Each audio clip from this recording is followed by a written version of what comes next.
That will never work. You can't push that. Seriously? Don't. Oh my God, that's another thing you can do. That's bad. You probably should find other hobbies. You ever learn to stop? Be happy. While you're don't bother me. I've seen better people. Do you really want to? And my third grade, give it up.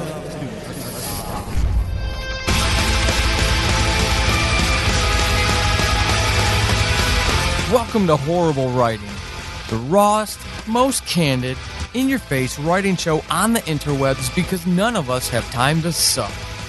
Let's do this.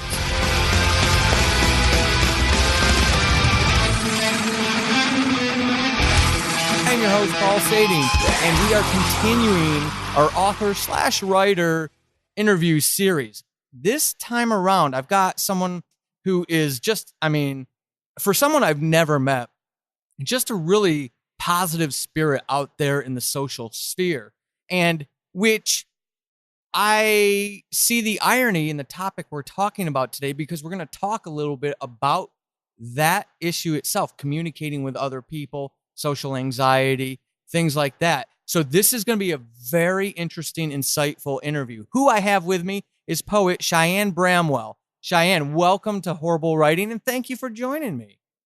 No problem. Thanks for having me, Paul. It's good to be here. It is awesome to be here, especially since the short time that we've gotten to know each other, I've been able to twist your mind into writing darker stuff. So I'm really excited to see, by the time the public hears this interview, just how dark and demented you're going to be in your poetry. Oh, there's quite a bit already there. You just haven't seen it yet, so you probably will soon. Nice. I'm liking this. So, Cheyenne, you and I went back and forth, and we were talking about different topics that you would be comfortable talking about. And listeners, you probably know this, or any fan of mine who's listened to any of my podcasts by the time you hear this, it'll be 7.5 years of podcasting. I'm gregarious. I'm outgoing. If I like you, I treat you like a friend, not a stranger. I have no issue with that. And Cheyenne was like, hey, this is something we might be able to talk about. Using writing to communicate when you yourself might not necessarily be able to do it. And I'm going to give her a chance to talk about what that actually is. But I kind of wanted to frame it from that perspective, that as we have this conversation, I'm going to be learning from her as she shares. I don't understand this.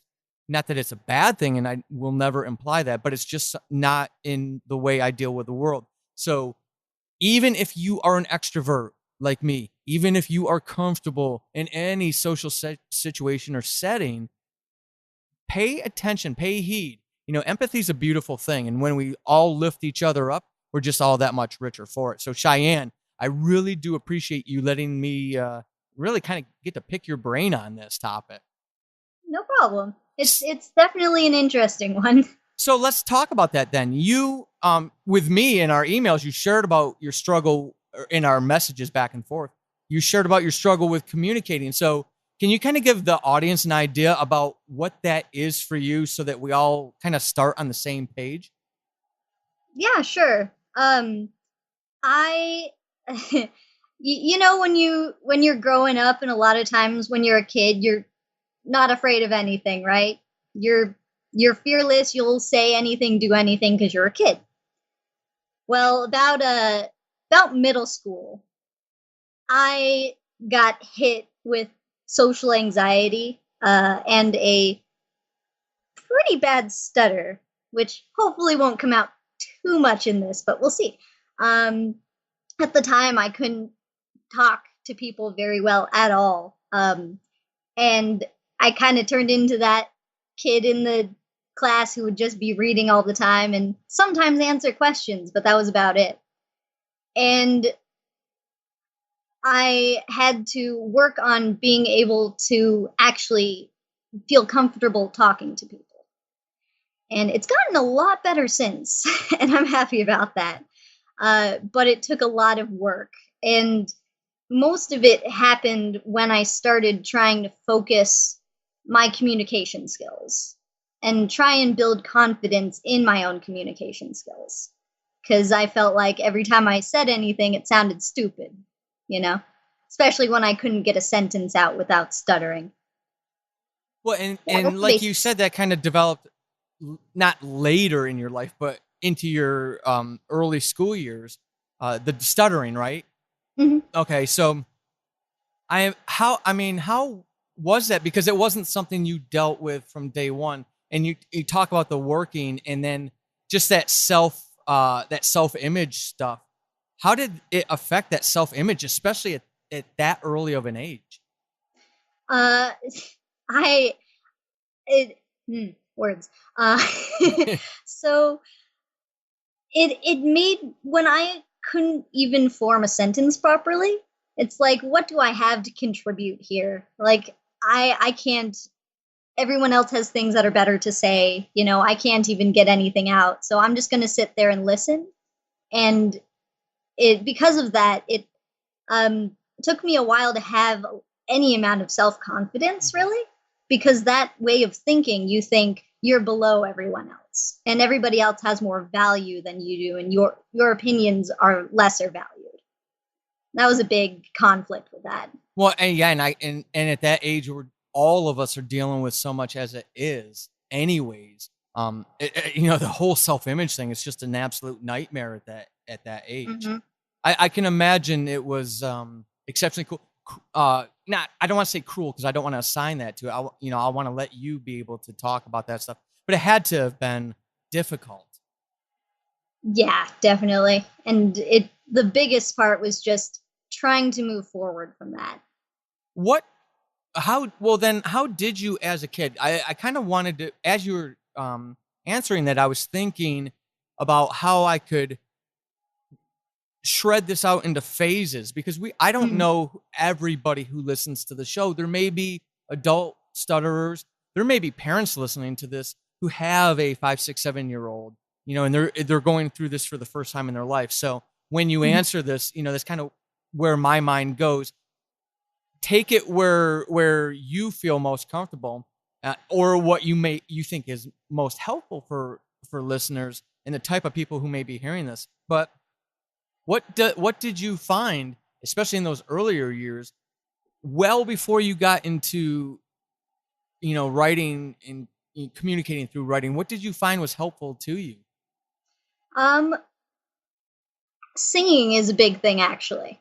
I grew up in a very musical household, and singing was one thing that was something I really enjoyed. And it's actually, there's been studies shown that singing uses a different part of the brain than regular speech does. And a lot of stutterers, even like very heavy stutterers, usually have the ability to sing much better than they can speak. And not like Right. I'm saying that people can't speak with a stutter, but you know what I mean. Right.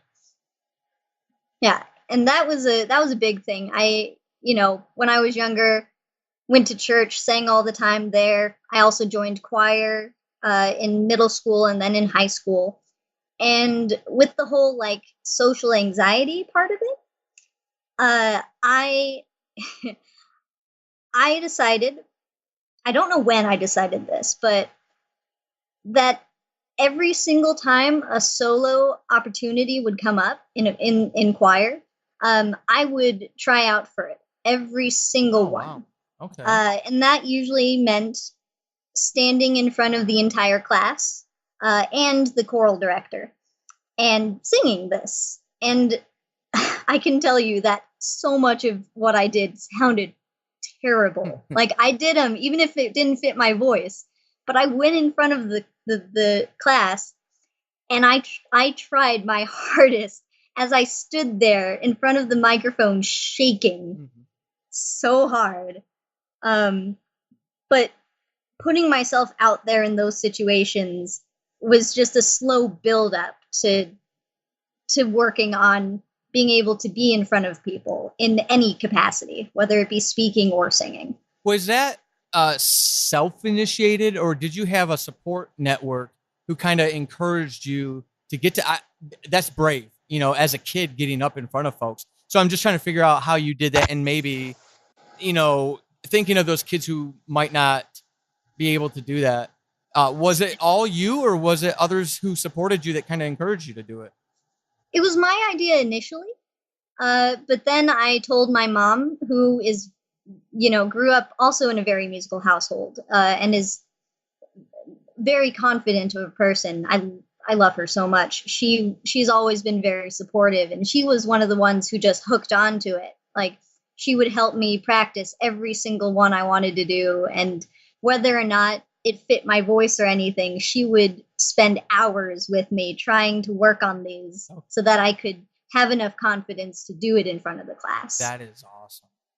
Mom rocks. She rocks. Oh yeah, definitely. We are recording this right around Mother's Day to kind of give a little peek behind the curtain of how far ahead I have to work to stay on top of these things. So, in the spirit of Mother's Day, even though it'll be August by the time you all hear it, moms rock. Oh yeah. So, with the social anxiety aspect of this, can you give me an idea of what that is for you? What does that look like? So definitely the stutter thing. That's more of a physical reaction to it. But for me, social anxiety can be a lot of things. I typically don't like really loud places where a lot of people are, which meant, in school, I never went to school dances, that kind of thing, just because so many moving parts. And I also am really bad with subtext. I've always been in verbal conversations, so sarcasm, flirting, those sort of things, I have been so bad forever at dealing with. And the more people you have in a conversation, the more likely that's going to pop up. So that was definitely a factor. But when I'm in a situation where I am experiencing social anxiety, I tend to look at things in a way that isn't extremely healthy. Okay. For example, I went out to lunch to just sit in this nice, like, little sushi place, right? Just sitting there with my notebook, planning to eat and scribble. And I walk in the door, and I know to most people this is seem very innocuous of a situation. But I walk in the door, and the two girls at the host stand, I as soon as I walk in, start laughing. And my brain interpreted, even though I logically disagreed with it, that they were laughing at me. And it's a very negative, kind of forceful thought that just sticks itself in my brain sometimes. And that's one example of that propagates when it's larger groups. Oh yeah, no, it absolutely makes sense. I'm just curious, is that anchored back in those earlier childhood experiences, do you think? Part of it is, definitely. I also, kind of, other than the social anxiety thing, I also have I've, oh, words are hard. Words are very hard. Yes, they are.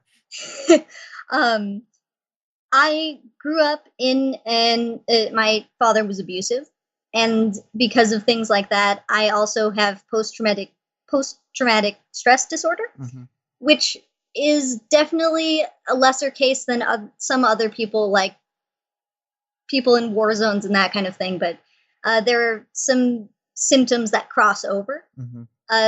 Definitely the loud noises thing is part of that. Okay. Kind of freaks me out, sort of thing. So when there's big groups, it compounds with that. But part of where they kind of coincide is that when I was younger, my dad could fly off the hinges at any time. So I was very, like, closed off. I would not speak my mind ever because, you never know what's going to pop out and have that happen. So up until, honestly, a couple of years ago, I've always been that person who never considered themselves part of a situation. And so I just let everyone else take hold kind of thing, I would be there's the wallflower phrase, Right. just standing there on the sidelines, everything else happening. And the social anxiety popped into that.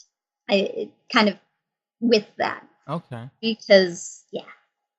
So with this stuff, take me into that experience, that full experience. I mean, I know it's difficult to relate to someone else's experience when you don't live it yourself, but I feel the more we understand other people's experiences, the more we can empathize with them. And that's kind of where I'm going with this question. So what is it that happens when someone feels like their speech impediment or there's the problematic speech that they have? I'm doing air quotes, listeners. Trust me, she can see it. She'll validate it. I did air quotes. But when you have a stutter and people are aware of it, maybe they say something, maybe you feel that you perceive them acting differently or something like that.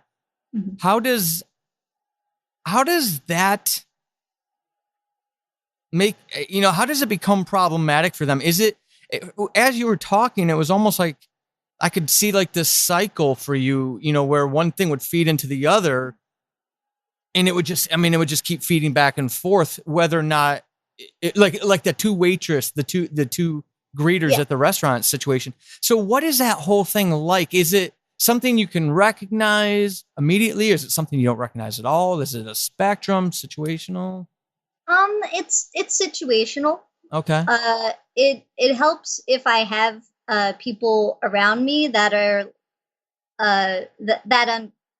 maybe not understand but are empathetic, like friends of mine and stuff. With the restaurant example, I was alone, and so at the time I didn't have any point of focus. I was just walking in by myself, and my thoughts were somewhere else, and I didn't have anything to compare, I guess. Maybe not the right word, but in that time I didn't realize that was my reaction. Okay. Until hours later. A lot of times, it kind of goes to like dissociation a little bit, which I have also sometimes. It's when you are cut off from. Sometimes it's your own thoughts, sometimes it's your emotions, and that's kind of difficult. It makes it hard for me to figure out what I'm thinking sometimes, or like I will experience the reaction physically of like I'm nervous, I'm gonna shake a little bit, that kind of thing. But sometimes in the moment, I don't understand why. Okay. Makes things weird. It's really weird. Well, and then is there, this is such a big question. I almost feel unfair asking it, but just again, trying to understand what it's like for a person. So what is that impact now as an adult on, the cognitive health, the esteem health, the emotional health? How does that, it sounds like it can, for some folks who maybe don't have the best support networks or coping mechanisms, it could be almost like a runaway train type of situation. Oh yeah. Okay. Definitely. It can be really overwhelming when different things feed into each other. Okay. Kind of like my various mental illnesses. Because when you have a single thing to keep track of, it's a lot easier. But then when you have multiple things running off in either different directions or the same direction, depending on what's going on, it can definitely be overwhelming. And I didn't realize that I struggled with mental health things until I was in college, and I major episode of depression, like just tanked everything. And it was a really difficult situation, and my friends and family got me to go to counseling, which was something I had never thought about before. Like, oh, I don't need that. That's not a thing. But it was definitely a thing that I needed. And it helped a lot, because being able to then look at something in a more analytical way is really helpful for at least me, because I'm one of those people that get sometimes torn between a emotional reaction and a logical reaction. Mhm. And being able to kind of pick one that is a lot easier to regulate, like the logical way of looking at things, helps you then to recognize why you have an emotional reaction to something. How do people that's a great answer, because I was literally going to ask you next about learning that behavioral uh, path, if you will, to coping, dealing with this stuff. Everybody approaches these things and needs to approach these things differently. So I know, and I don't ask you to speak for everybody, but from your own experiences, can you identify and maybe share some of those tips, tools, and tactics that got you from this point over here to where you could actually start making those connections? I mean, counseling, yeah, definitely. I agree with you on that one. I really do. But beyond that, some people are going to be resistant. Some people won't even have the support networks to actually kind of get them to that point. Oh, So are there things that you, maybe to that person, if you could had them right in front of you, that you could say, I don't know about you, but this worked for me? hmm so there are a lot of different things that I kind of picked up. Uh, one of which is I am one of those people who are always moving, always doing something. Like you've probably noticed, I Mm-hmm. do stuff with my hands while we're talking. I have little things. These are like little rocks that I carry around with me. I have them in my pocket sometimes. Sometimes I'll have a pen and I'm like twirling it around or whatever. But I call them my worry rocks. And it's not like I'm actively worried about something, though that tends to be the state of anxiety sometimes, but it's not at the forefront of my mind all the time. But it's good to have something to focus that on, that extra energy, whether it's nerves or excitement or whatever. It's good to have some kind of focal point. And that's Okay. one thing that I always do. Um, Another thing is actually my writing. I have I cannot tell you how many poems I've written about either how hard it is to speak or just general like mental health stuff. Mm-hmm. I have a daily poetry blog, and if you go on there, you can look at different categories that I've set up of different poems. And I have the two of the biggest categories are mental health and writing. And it is so helpful to me to be able to get stuff down and then being able to look back at it later of like, that's what I was thinking. That makes sense now Okay. because of the dissociation.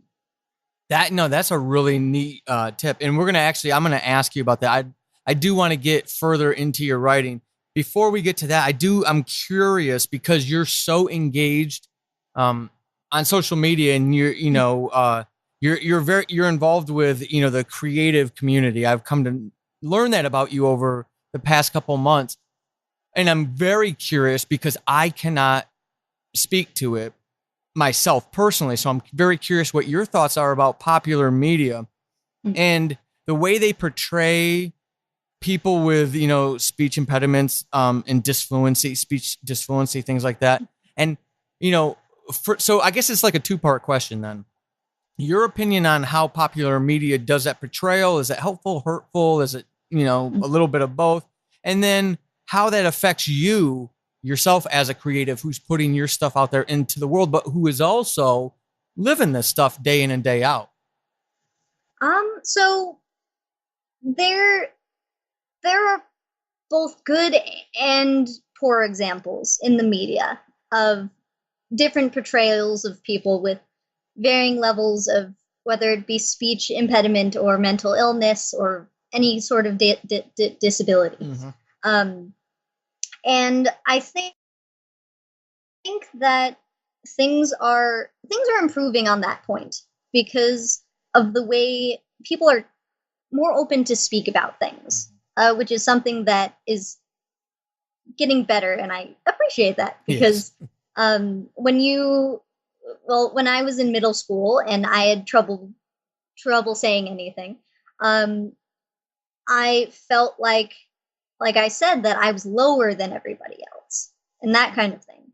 Um, but if you see something in the media that represents any sort of disability as just part of a person. It doesn't like lower them below everything Mhm. else. And it's so affirming. Um, there's this podcast that I was listening to. I listen to a lot of podcasts, just so you guys know, like all the time. But it's oh dang it, what's it called? This is bad because I really really like this. The Far Meridian. There we go. It's about a girl who is agoraphobic. And that is something especially that you do not see portrayed at all Right, in right. the media. And it's so interesting because you having the main character with that sort of mindset and everything puts you into their shoes so much and gives them it shows you why people act a certain way and what they have to do to try and cope with certain ways their brains work. And that kind of thing is so nice to see. Mhm. It's so cool. It makes you feel like you're not less of a person, Right. because if a main character in a story can have that and they go on adventures and they're awesome, then you can be too. Right. So, Whoops. and what can so like as it has that influenced you as a creative then? You That was the what you're what you're seeing out there. I mean, obviously, and I agree with you. I think popular media is getting much more focused on the positive elements of it, and taking it. Whereas, in the past, these things were almost tropish. They mhm, were. It was almost like a. I don't want to say comedic relief, because that's really just. I can't speak for the writers and what their intent was. mhm. But so anyway, so as a creative, and you putting your own stuff out there, when you see stuff like that, is it empowering? Is it encouraging? Does it make you want to put even more out there? It's definitely encouraging. Especially because I one day I'd like to record some of my poetry and put it out online. And that's that's a difficult proposition because in some cases can speak decently well, and I can do this like speaking to you and make it coherent. And then there are other times where nobody can understand what I'm saying. Mm-hmm. And it's one of those things that you see people who are amazing at performing like their poetry and things like that. And I've always looked at them and like, how do you do that so well? Like that's amazing. And there's part of me that's like, I could totally do that. Yeah. And then there's the other part of me that's like, I'm not going to be able to get through two sentences without stuttering. Um, but when there are figures in media that have a stutter or something, um, and it's portrayed properly, you see that it doesn't really matter that much. Right. Like in your head, it's this huge mountain that you've made out of a molehill, to use that phrase. And uh, yeah, seeing that the good portrayals give me a lot of confidence in my ability to not be seen as lesser. Yeah. No, and that's really cool, and that's really, really encouraging. And now that I know that about you, you can expect me to bug you periodically about the status of your new podcast where you go and you read your poetry. No, great. So Oh dear. Cheyenne didn't realize that she was going to get a homework assignment out of this episode, but Oh gosh. that's Here we go. awesome, right?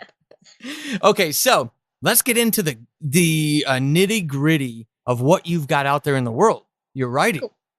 What role, and frame it however you want to. I'm curious, how early in your life to today even, but what role does writing play in all of this for you, and how has it helped you? So it is a lot easier for me to put words together on paper. Past just the fact that you can edit it, before you send it somewhere. Because that's always helpful. Yeah. Because those conversations where you say something and you wish you could take it back, but you can't. Mhm. But it also helps to be able to focus on what you're doing and to be able to just ignore everything else that's going on. Because for me, with the social anxiety thing, is that when there's a bunch of stuff going on, I will get overwhelmed sometimes. And when I get overwhelmed, the stutter happens a lot. And the words that should have been pretty easy to say just kind of jumble themselves up and get tossed out the window instead. Mhm. And so for me, writing has been able to help me focus my words and help me find the actual meaning that I want them to have instead of just the basic, like, this means this, putting a lot more into that, which is what I try and do with, like, my poems and stuff. And I cannot tell you how many poems I've written about writing. Like, there's just so many of them, and I love it because I can go into so many depths with it that way. I want to take a second out of this episode to ask you if you knew that you could pick up Chasing the Demon. That's right, regardless of when you actually listen to this episode, my new thriller book is out on Amazon. It's called Chasing the Demon. It's an adaptation of the first season of Subject Found podcast.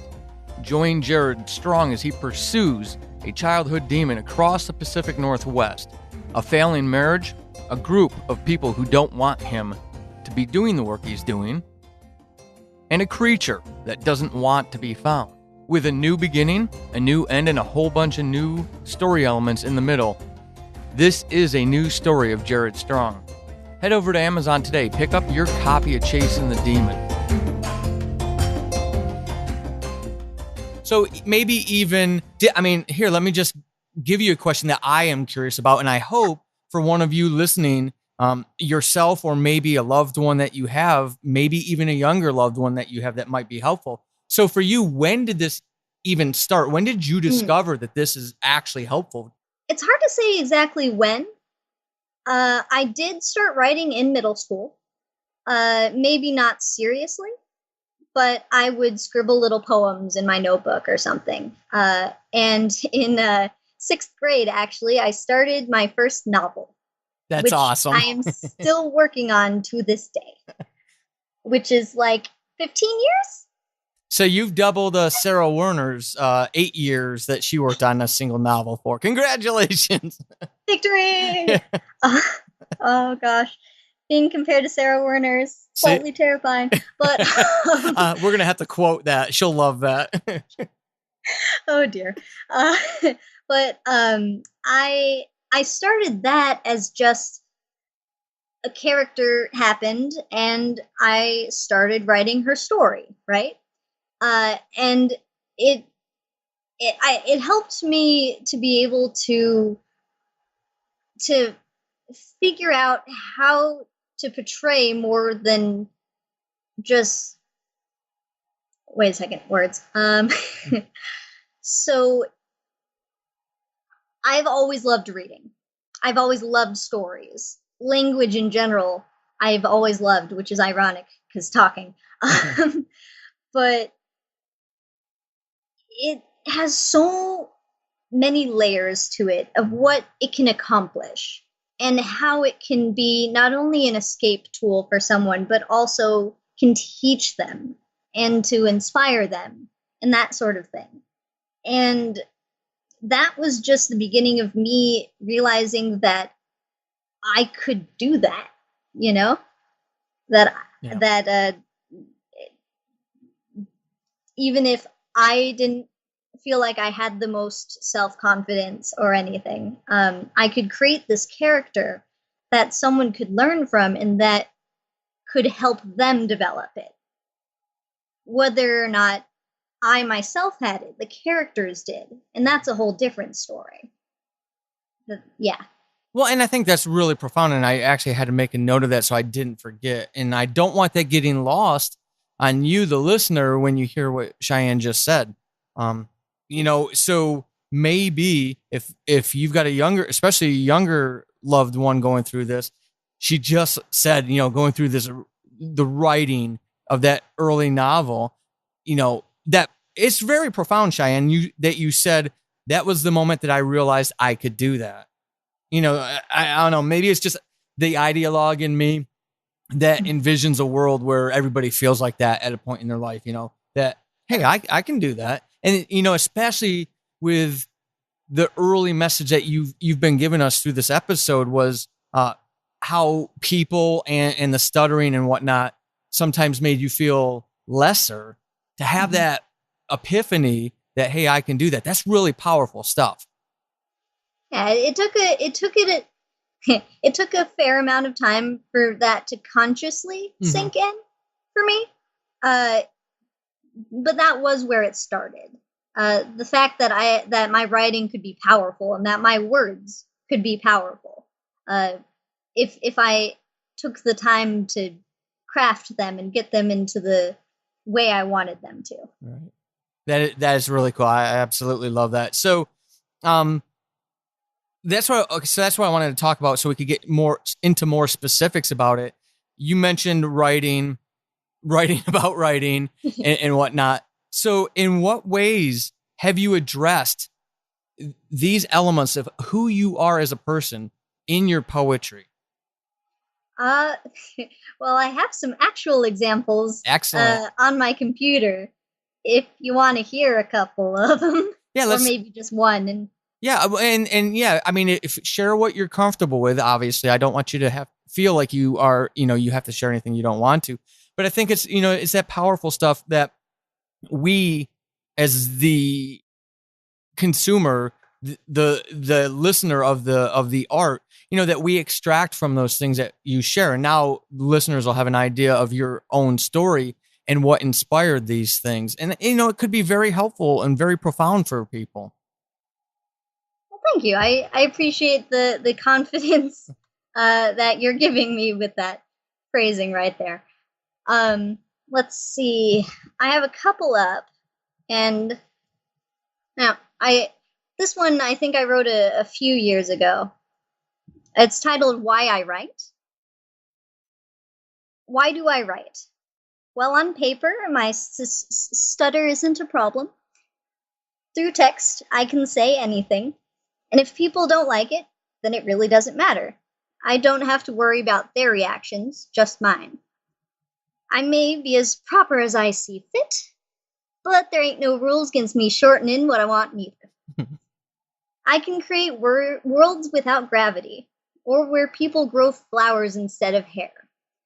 When I write, I am unlimited in my imagination, strength, and intelligence. I can be whoever I want and escape from the monotonous every day. Writing is paradise, and I will never give it up. That is awesome. God, that's, if you're, even if you're a recovering non-writer, so maybe you're not writing every day. I mean, listen to what she just shared there. First, Cheyenne, thank you for sharing that. But the message behind it, that's something a lot of us could put up on the wall behind our computers when we're sitting there, playing the game instead of actually hands on the keyboard writing like we know we're supposed to be. But that's really encouraging. The message in that is something that, verbatim somebody could put up on the wall behind their computer because it's an anchor. It reminds us about the power of what we do when our fingers touch the keyboard and what we can be. Going back to what you said, realizing I can do that.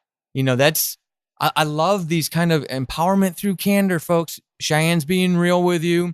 She's showing you how helpful it is to her. Take these messages that these writers share on this show and kick away the crutches or anything that's a barrier to your creation and go create. The world needs more creators. Yes, all the fun people who make things do the things. Do the things, please. Do the things. So with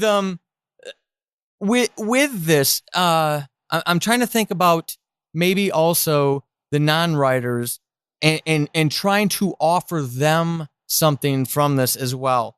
Mhm. So really like a two-part question then. What can people like me do better to be more supportive? And then also folks with a speech impediment or social anxiety, what are some of the things they can do to kind of push them to that level of confidence that you had to sit down, put the fingers to the keyboard and create? And not only that, but obviously go out and share your creations with the world. How can we help them? And then how can we get people like me to be a little more empathetic and supportive?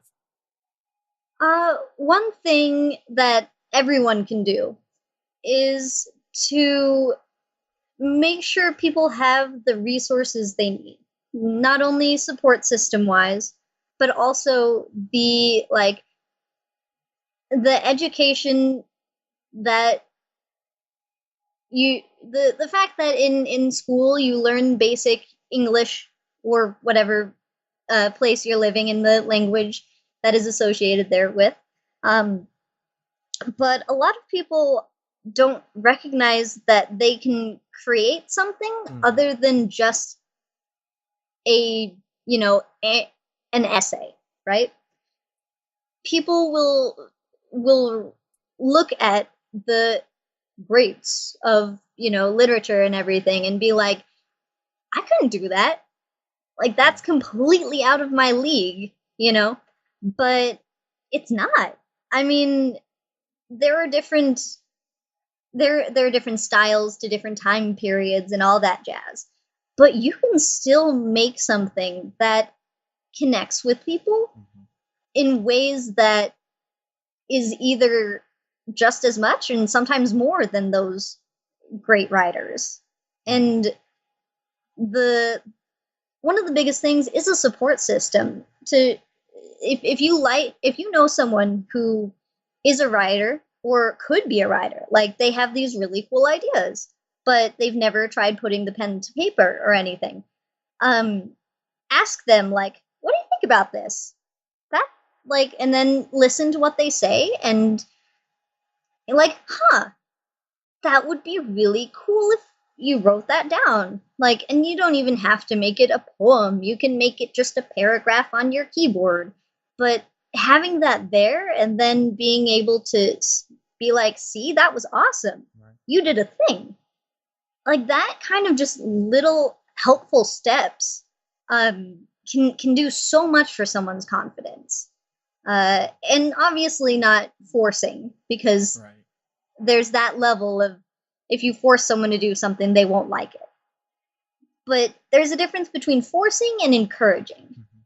Be like, a forcing would be like, okay, you got to do this, go do that thing. There's encouraging was like, what if you did this? No pressure situation, but what if you tried that? Mhm. That could be really cool, you know? Just little things like that really build up for people. Okay. Well, and what I feel like I'm picking up from you is that's extremely important. Have you found, and I don't know how much you talk to other folks who have gone through some of the things that you've gone through, but have you found that theme of being lesser to be to actually be pretty common? Oh yeah, a Really? lot of Okay. people. Certain basics of society. Uh, and I could go on rants about societal norms forever, but I won't. Um, but there are basics in society that people will just go ahead and take for granted, like the stereotypes you see in high school and things like that, right? The whole cliques system. You got the jocks, you got the nerds, and then you got everybody else, right? People are just sorted into these little Mhm. groups, and being just kind of stuck somewhere, you feel like you need some kind of identifier to be able to have a place in the world. But if you have an identifier that is negative, or just kind of there, doesn't actually mean anything. It makes you feel like you are lesser that way. And that tends to that happens to people a lot. It's part of the like judgment culture, the like separation of people. And that's it kind of just happens naturally in just psychologically we sort people. But being able to consciously separate yourself from that way of thinking, it's hard. It's really hard. But if you try, then you can see people more for who they are and not for where everybody else sees them as. Right.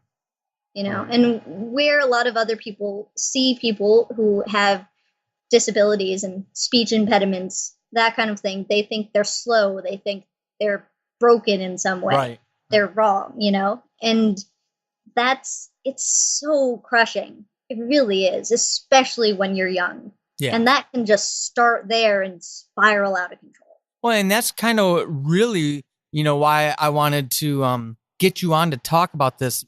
And you communicated it so well about the words on the page. I mean, like when you read your actual poem, it says it right in there.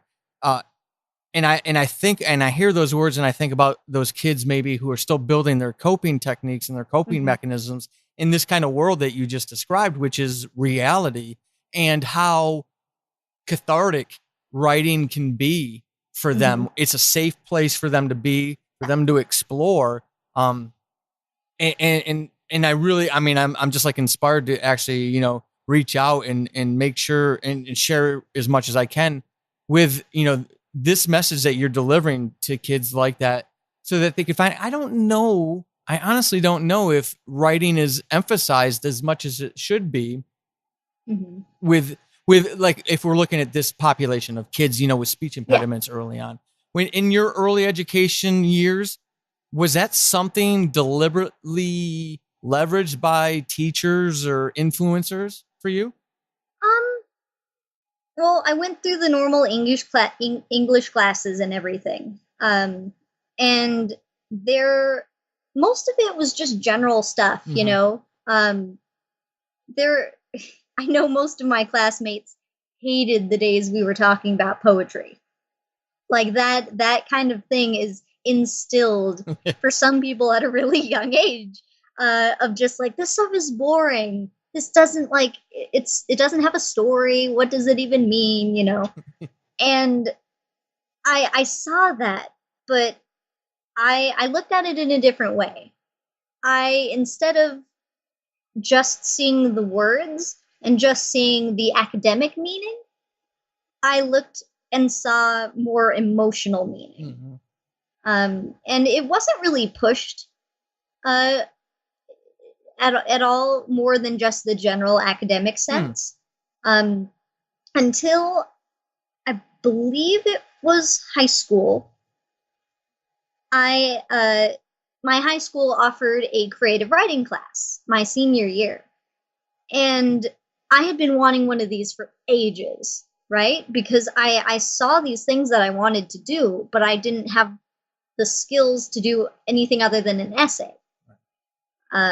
And when that creative writing class happened, I just loved it. I loved it so much. I took in everything that I could from that class.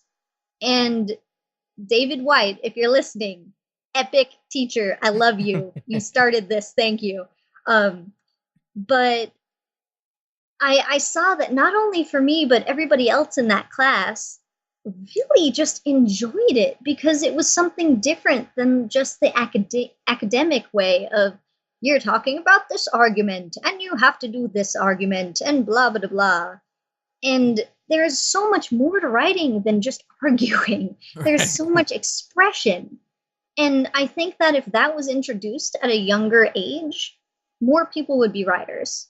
Right. More people would feel like they had those skills to express themselves more. I absolutely agree. Absolutely agree with you.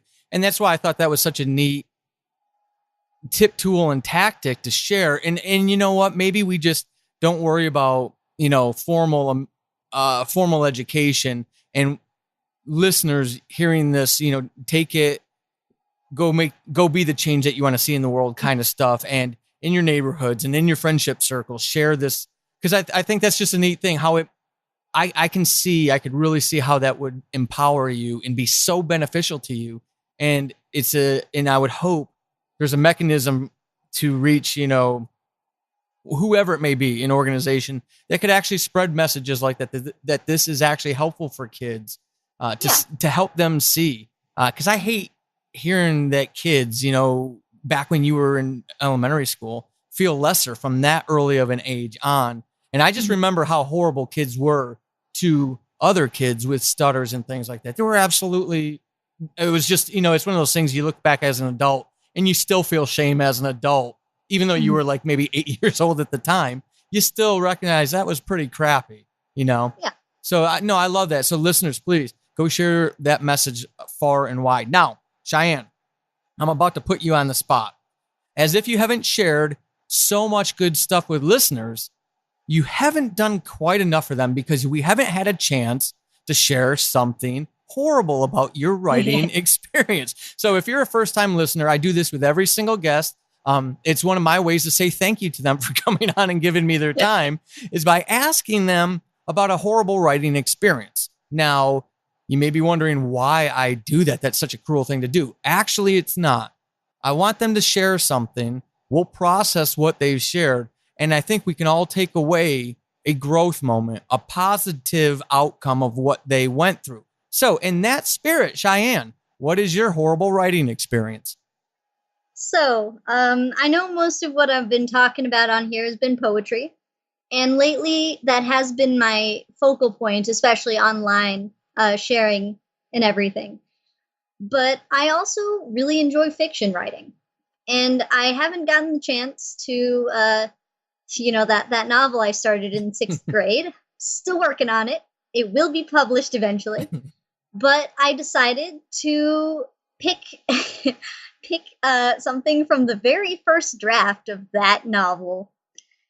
And it is so cringeworthy to me because, you have those things that you find from when you wrote as a kid, whether it be like a little rhyme or a song or something. And you're just like, what was I thinking? Mm-hmm. And I have right in front of me the prologue. That was the original prologue for this, at least as far as I have written down. And I'll explain why it's cringeworthy afterwards if you can't tell immediately. Oh boy. This is a prologue to the novel. My name is Scala, and in my life there has only been one thing that has stayed constant. I have never felt like I belonged anywhere, and for good reason. I do not belong in either of the cultures that surround me. I am not like any human, and I am not like any elf. My mother is an elf from the forest city of Therese, and my father is a human. I've never known my father, but my mother told me about him and my twin sister before she was banished from Therese for falling in love with a human. When my mother left, she entrusted me to my godmother Alice. She has taken care of me my whole life and has tried the best she can to hide my human characteristics and true identity from the council. But on the day of my 16th birthday, all of that changed. Dun, dun, dun. Oh, gosh. So, to anyone who is reading something that a sixth grader wrote, that was pretty decent, right? For a sixth grader, I'm gonna say that. But I am not a sixth grader anymore. And I find myself looking at it, and there are pretty much all of it is that whole show not tell thing that everybody talks about, and it's such a hard thing to pin down sometimes. But in this case, you see it like my character is literally telling you every tiny little point with no actual detailing, just the very basics. And it's very bland. It's very just kind of boring. And to me, it's painful.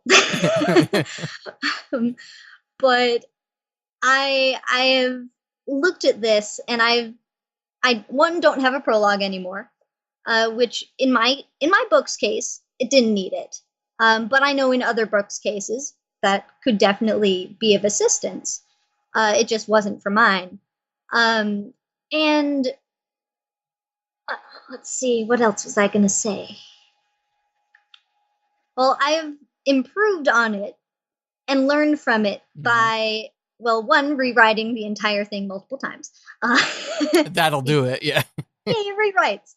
But also when I release this book to the public, probably years from now, you in the first chapter you really get to know this character a lot more. One, because I write it in first person. And so you're actually in that character's state of mind, and you are reading their thoughts and experiencing things as they're experiencing them. And it creates much more of an emotional connection. Mm-hmm. Because in this case, I'm just listing things about this person.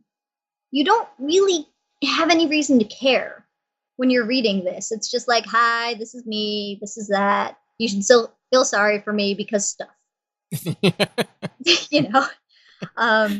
But I learned from this to actually draw my reader in more and to make them care, because if they don't care, they're not going to read. And why would they even bother if they're not going to care about your main character? Right. And I do appreciate you sharing that. That's not easy to do. One, it's not easy to look back at that stuff. It's funny when you were talking about looking back at something you wrote as a sixth grader and hating it. I was sitting there going, and you know this, you've actually helped me, but I was sitting there going, I just went back through edits of Chasing the Demon, which is something I wrote within the past year, and I cringed. So, I mean, and fair play to you, for a sixth grader, that was pretty high speed for one. But two, that you're able to, okay, so yes. So the craft element of it, I agree. You were spot on with all of that. But even for listeners, another takeaway point is that fortitude that you've got. You still have this thing. You still pulled it up. You're still working on it. You've learned from those earlier experiences, and you're learning how to engage your reader quicker and make them care. And that takes a level of investment that I feel we all have. We just have to tap into. And you didn't you didn't just crumble and toss over your shoulder and move on. It's real easy to do as writers. Oh, this is so crap. Easy. We throw it away. We start on another thing that we know in a couple months we're going to crumble up and throw that away too. And then we've got an excuse for never doing. And that's, listeners, besides the craft stuff that Cheyenne shared, that's kind of what I want to take away and kind of really push on you is she's not giving up. She's still working this thing. This thing is she's not going to let it squirm free. She's going to get this thing done. And that's what makes successful people. They don't stop. They don't take no for an answer. They don't quit. They keep going. So there are a couple lessons in there for you in that horrible writing experience, which is why I always ask my guests to come on the show and share something like that, because we can learn so much from them. So at this point, Cheyenne, what do you have going on? I know you've got a ton of poetry out there. Kind of talk about the poetry, talk about the themes and some of the stuff that you do, and maybe even give us a little indication of where you see yourself going in the future. Okay. So I mentioned earlier that I run a poetry blog, and it is a daily poetry blog. I post a new poem every single day, which still amazes me, by the way. Oh gosh, I have way too many poems, but it's really fun. It's a way of extending my range from not only free verse. I do a bunch of different forms of poetry too. By the way, if you have a random type of form of poetry that you want me to try, I will totally try it. Like, send it to me, at least the name, so then I can search it on my own. Because I did this like Welsh poem a few weeks ago, and it was really fun. It was it was weird, but it was fun. But it helps me definitely expand my skills when it comes to poetry, but also different topics. Because when you write something every day, you gotta try something different once in a while. Hmm. Because I have, like I said, writing about writing. I'm writing about mental illness. I have writing about nature. You know, the pretty, like, nature poems that you read in middle school and you were bored. I write those too, but they're fun. So whatever. And then there's the horror pieces that Paul is so fond of, that I very much enjoy too. They're very fun. But there's that, and you can find that at poemafterpoem.weebly.com. Uh, Eventually, I'll get my own domain for it, but that comes with money, which I don't have. All right. Um, but if you ever want to talk, I am on Twitter. Uh, Pretty sure it's Poetry by Cheyenne. Yeah, that's what it is. I always forget which one it is. Oh, I'm with you. Uh, I am so guilty of that. It's not even funny. It's like either poetry or poems. Something so close that I can never remember which one it is. But those are my two ways you can really see me on the internet right now. I share a lot of random writing stuff that inspires me on Twitter. So if you ever want a good, like, just boost in your feed, I kind of just do that for me, and then other people see it too, which is fun. But in the future, I would definitely enjoy publishing some of these fiction pieces I'm working on, because I have the main one, which title at the moment is Half Breed. Look for that in probably a few years from now, but it's going to be awesome. Hopefully a series, crossing fingers. But I also am working on some co-writing pieces with friends of mine also. I love doing those, playing off of each other and stuff. I don't know if I'm allowed to share those titles yet, because I forgot to ask my co-writer first. But we don't want to get you in trouble, for sure. That's for sure.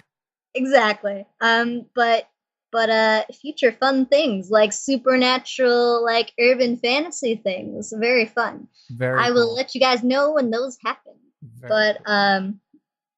yeah, those are kind of just my main projects at the moment. Well, and don't Eventually, I forget wanna the podcast too, right?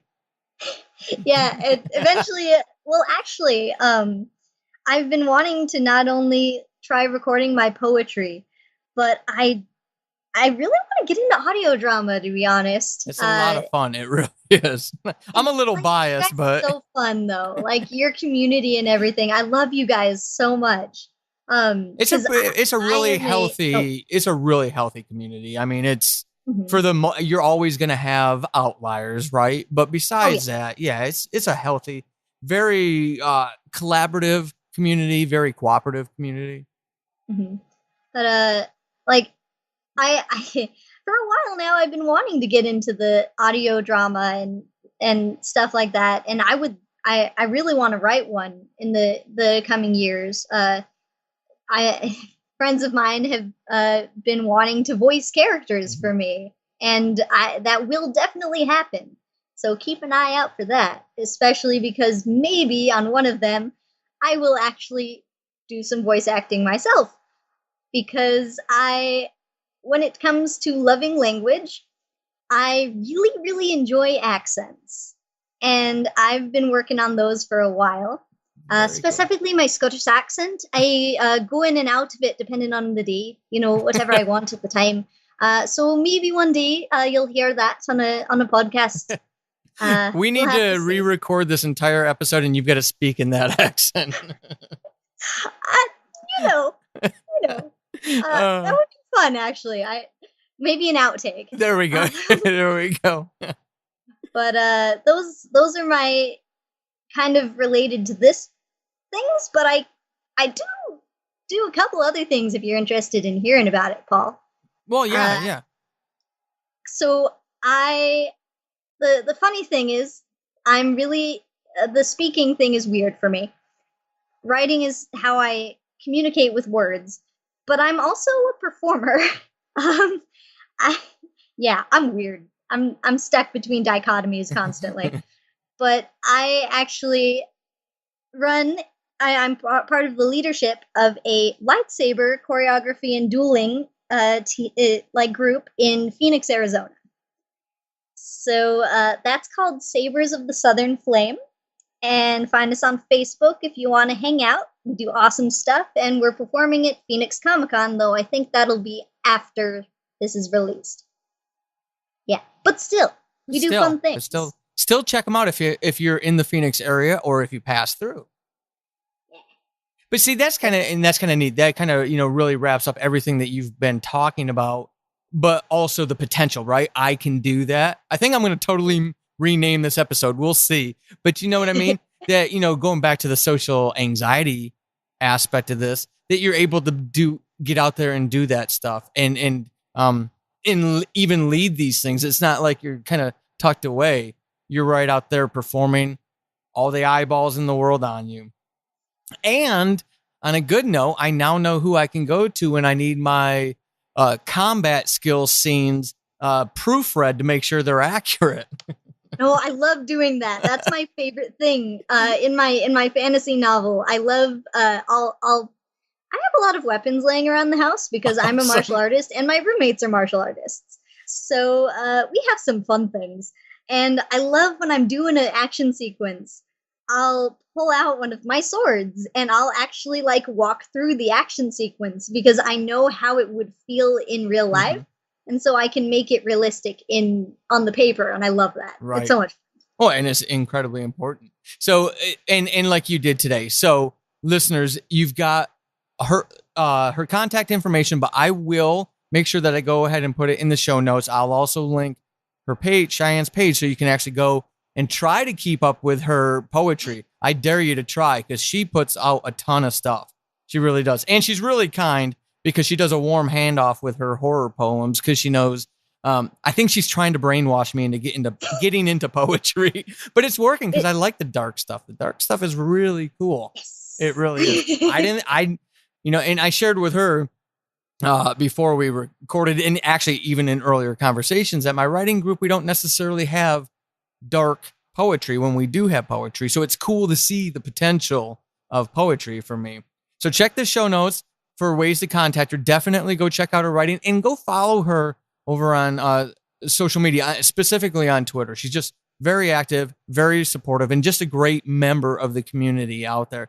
Cheyenne, I want to thank you for coming on Horrible Writing and talking about this. This is an important topic, and the neat way that you did this was I really feel that you've helped people in the whole spectrum, and especially those young folks. That's where my heart goes to, is thinking about them. And like you said, all those, if we could teach creative writing earlier, well, maybe we can't, but we as an informal community can do these things. And you gave us great, very practical tips, tools, and tactics to go do that. So we can, who knows, change the next kid that comes out of, grade school who's in love with this stuff.